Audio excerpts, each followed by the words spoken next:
逐当的5月30号是世界多发性硬化症日，意思是表示讲，这是一种罕见的自体免疫疾病。全台湾大约是有2000个病人，这病医袂好，也毋过是当靠药来控制病情。若是讲目睭熊熊看袂清楚，脚佮手无力就要特别注意。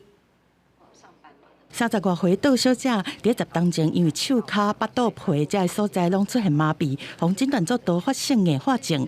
后壁这目睭出现目睭看袂清的情形，无想到嘛和多发性硬化症有关系。这短短1礼拜延误治疗，就互伊这目睭的视神经互破坏，视力是剩0.1。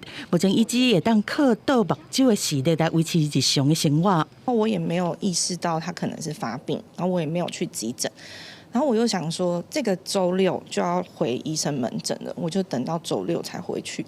结果到周6的时候，我右眼已经视线全黑了。医师讲，多发性硬化症是一种真罕的看的自体免疫病，致病的原因不明，才会发生伫20岁到40岁的女性。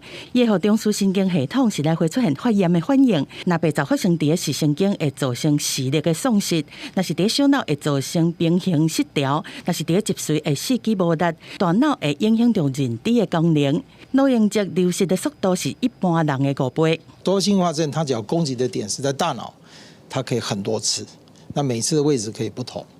那更灾难的可能会是在脑干，或者是脊髓。脊髓一次可能就可以四肢瘫痪。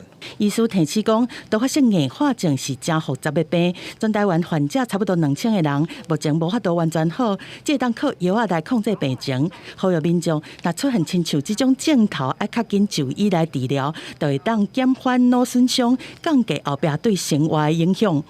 记者综合报道。